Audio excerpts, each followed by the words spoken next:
Yes guys, what is up? Welcome back to another YouTube channel. We have Big Smokes Media down for today as well, so it's going to be a good one.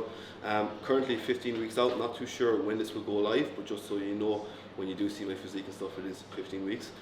In case I post them on 12 weeks out and you're like, this guy is fat and behind where he should be. So today we're going to do an in-person check-in with Ross upstairs, my coach. I'm going to run through some posts upstairs, you can see how I'm looking. And then we're going to go down into FLF as well and record density day, which is probably my most taxing and fatiguing day of the day. So you definitely get some good clips of that in there. Running through the session as always, just kind of what I can give, any bit of value, any bit of information. And yeah, I'll see you there. It is slightly different. I'm doing one leg back, one leg slightly forward. Right now I wouldn't overcomplicate it too much.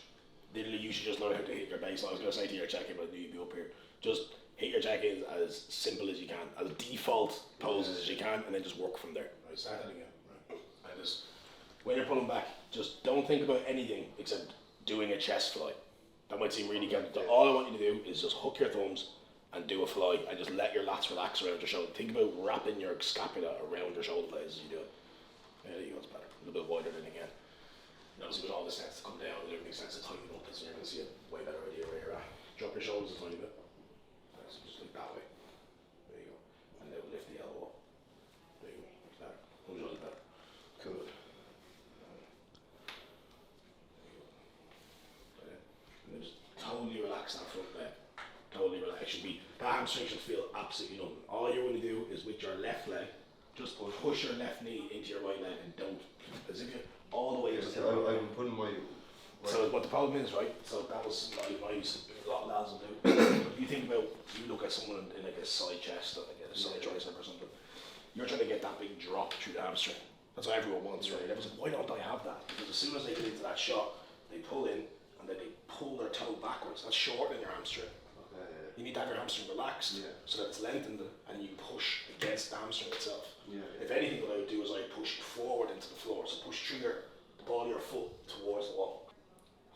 Which is a whole new leg. You know what I mean? Drop that rear shoulder down. There you go. Remember you're in class, so turn back a little bit more this way. Go back to facing the wall again, keep that there. Set yourself up. So what I always say is, get yourself into a side chest first, just when you're learning where to hit your shots. Bear in mind, I'm a terrible bodybuilder, so I can't do this video. There you go. And then I would hold your hand a little closer to your wrist. What away. And now try and almost pull your elbows forward and under you. So kind of under the, yeah, there you go. There, right. So what you want to do there is bring your feet close together. It's almost like your heels are going to be touching each other. And then bring that left heel behind your right one. There you go. Sit hard into that left heel now. There you go. Pull your hip back, so it's all like it's rotating around, and now hit that shot down.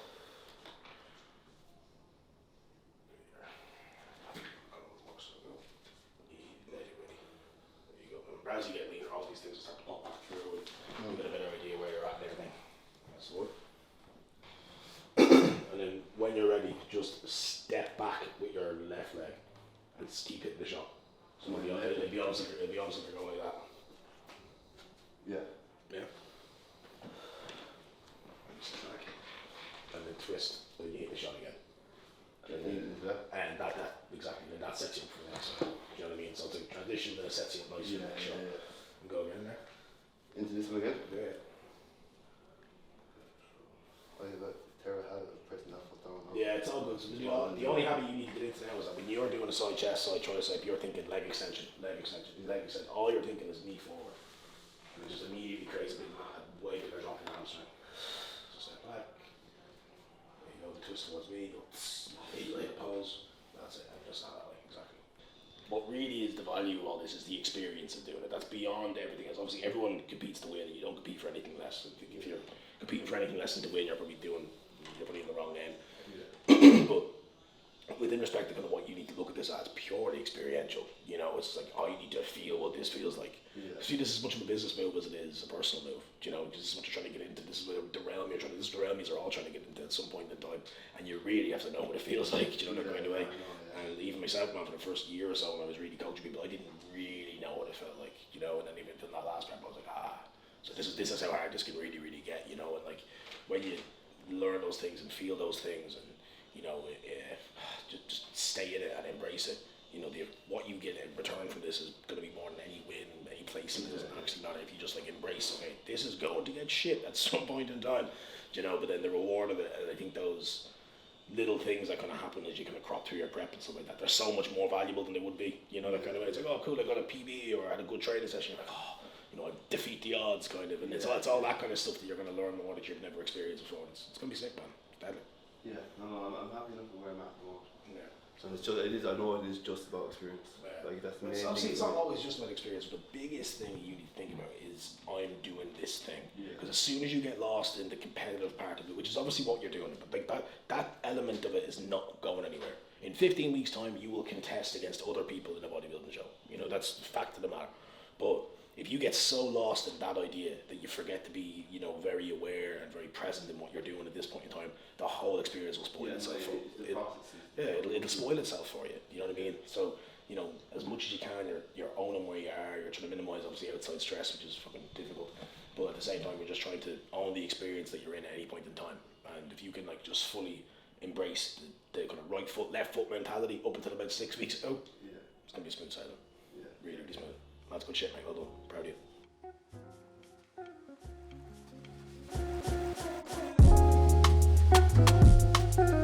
Every gram counts when you're on break.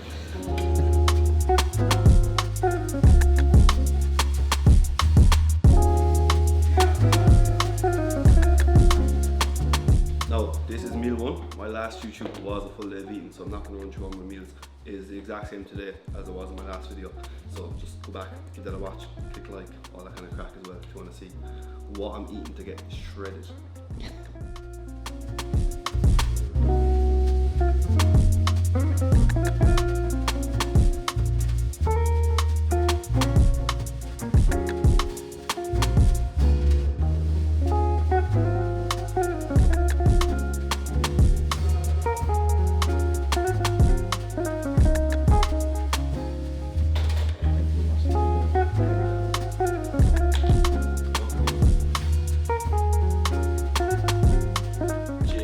For a pre-workout, pumpage, and do not fucking miss. The message is pretty clear.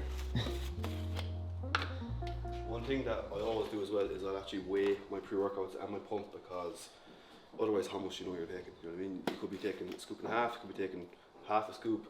You know, the recommended service sizing is 8 grams. So when you are weighing your pre-workouts and even your pumps, just make sure you're weighing it, and then obviously you can titrate it up as well if you need over time. Big.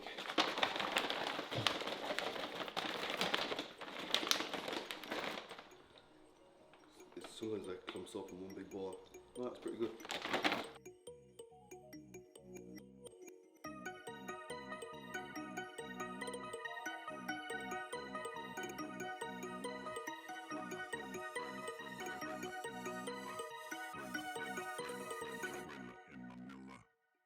Right, what is up? We're here in the gym in FLF for density day. So pretty heavy day today. We have some deadlifts, leg presses, pulls, rows, some other bits tagged in along there.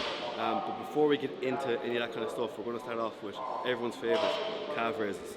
So can't forget them. Gotta grow these bad boys.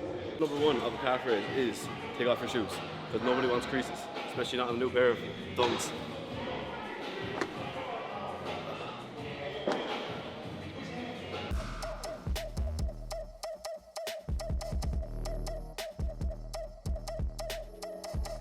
So when it comes to your calves as well, just making sure you're going through full range, all the way up, holding, squeezing 2-3 seconds, all the way back down, holding and squeezing 2-3 seconds. So spending times in both the length and the shorten range, not just kind of flip-flopping your way through a calf raise.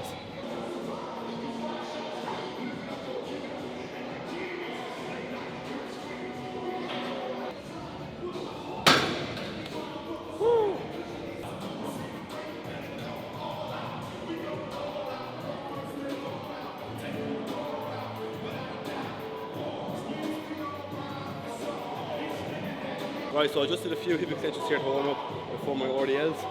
So I've only recently switched back to RDLs. I was running a stiff leg deadlift for the last 12-16 weeks. But just with prep, you know, the stiff leg deadlift is a lot more taxing overall, systemically, a lot more fatigue. So I switched back to an RDL, but since I switched back, I was just finding it somewhat kind of harder to connect my glutes and my hamstrings, obviously since doing the stiff leg. So I'm just going to do a few warm-up sets here, get the blood flowing in around the joints, start connecting, and then I should be good before I go to my RDL.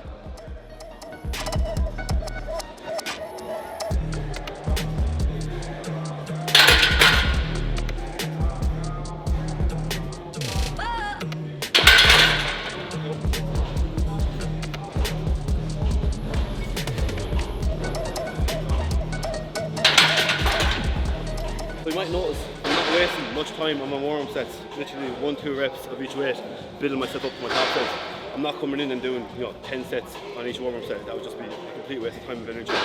So just get myself ready, prepare for the top set, treat it almost like an occasion. You're warming yourself up for it, but you're not going to spend 20 minutes doing 100 reps and build up to it. So I was just saying there, I have recently switched from stiff legs to my RDL. Now one of the reasons for that was the overall fatigue it generates, but also my emotional attachment to the stiff leg was a bit stupid. I was kind of just coming in, and if I didn't hit the numbers I wanted on that day, I was just pissed off the rest of my session. Now there's nothing wrong with being pissed off if you don't hit your numbers and you don't progress, but it gets to a point where it's just diminishing returns and it's only upsetting the rest of your session. So I'm going to switch it out for the RDL, less overall fatigue, and because it's like a lower baseline number, I can also build this up now over the next few weeks.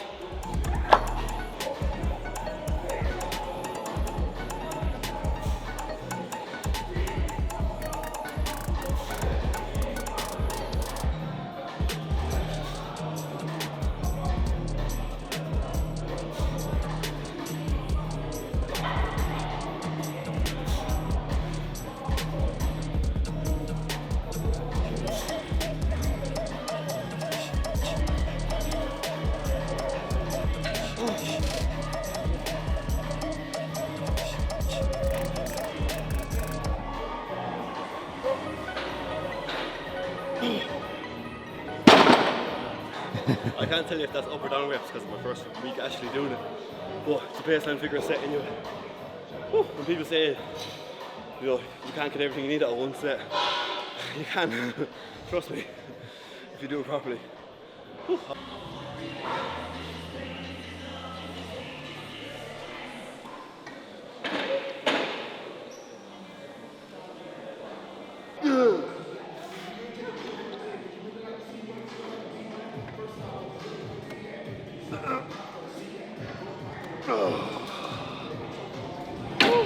Right, so just when it comes to setting up your hamstring curl, something that I spoke about in one of my last YouTube videos, one of my leg day ones, just about the setup.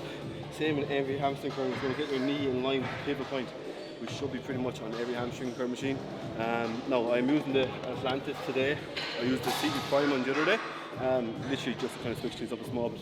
And another thing to think about as well is dragging your heel towards your bum, slowly but also aggressively, holding it in the contraction range, letting it slowly come back up, control it back up, and then holding again, then dead stopping at both ends of the ranges. Same with, we did the calf raise already, we'll do it on a leg extension. It's always going to be spending time in both end ranges, it's the most important thing.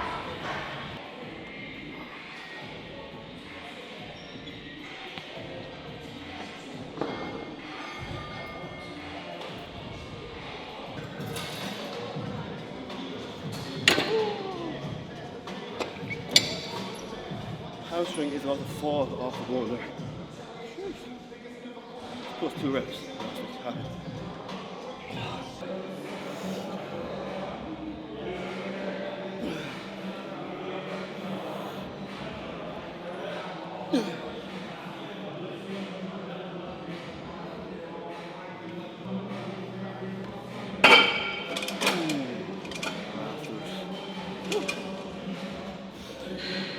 One thing that you see I'm doing on the adductor as well is I'm letting my foot hang out over the edge, so it's down over here. I'm not pressing my heel down into the platform, because the second you push your heel down, you start to engage your hamstring, your glute, and you're taking off your adductor. So leg out over the edge, and there's no engagement here, it's all in the adductors, and just let your knees drive in together.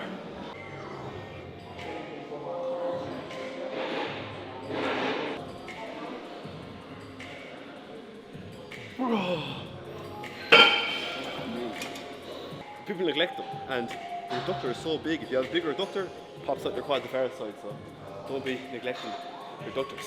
Team no thigh gap. Sounds good? No thigh gap.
Right, so that is pretty much the lower half portion of the session done.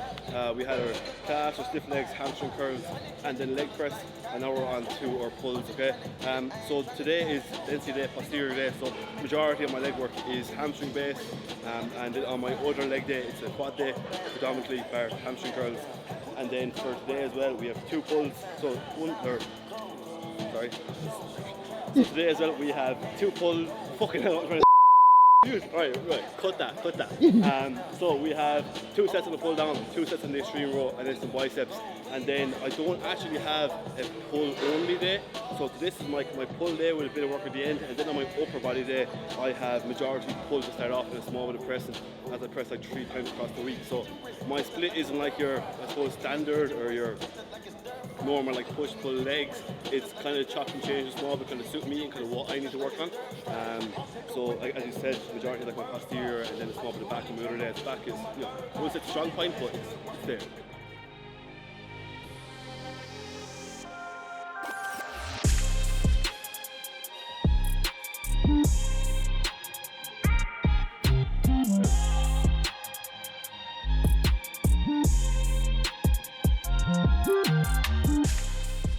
Right, so probably the exercise I have to explain the most to all my clients is a lat pull down, single arm lat pull down, or even like a lat row, as people just can't seem to target their lats.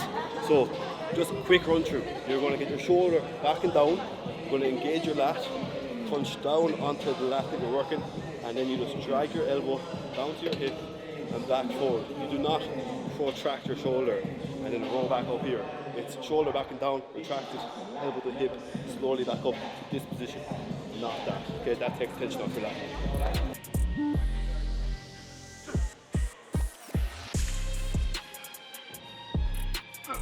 Yep.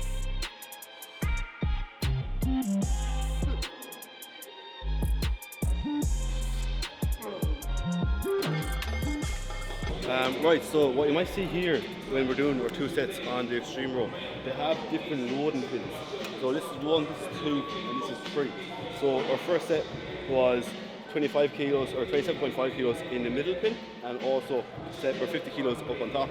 So that is a kind of 75-25 ratio in terms of length and range and mid range. Now the short range is down here, but we've already pretty much trained our lat in the short range, and I'll also train my back as I mentioned other times throughout the week. So right now we're going to work all on the length and range, as the shortened and mid is completely taxed, and all we have left to give really is in the length and range where we're still strong. So that is a massive benefit of, you know, training in a gym like this. Obviously you're paying for it, but you know it's worth it. It is worth it, and that's why I moved over here, where all the boys moved over here, just to be able to use equipment like this. A little small 1%, but they definitely add up, and I've seen my back development grow a ridiculous amount over the last year.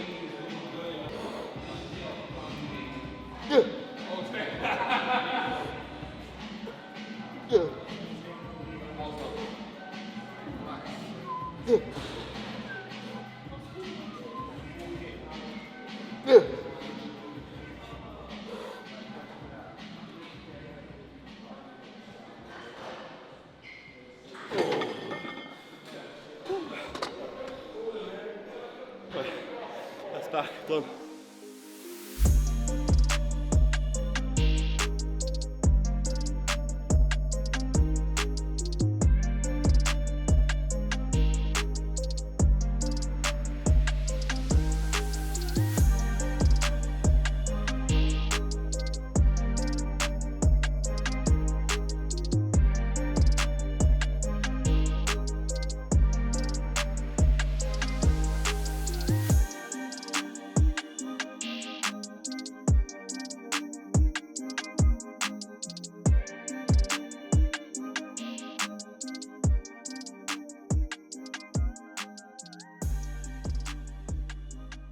Alright, that is it for the session, guys. Hopefully you liked it. Try to keep it as raw as possible, but also give you much information as possible, and keep myself in the session at all times, which is the hard thing to do when you are recording yourself. So thanks for Big Josh coming down for the day. So as always, lads, if you liked the video, please like, subscribe, comment, all that YouTuber shit. Stick around for more unbelievable content, the best in the game. You heard it here first with my nearly 500 subscribers. So click the subscribe button. I know you want that. If you're interested in online coaching, click the link in my bio, head over to my Instagram, and I will see you in the next one. Peace.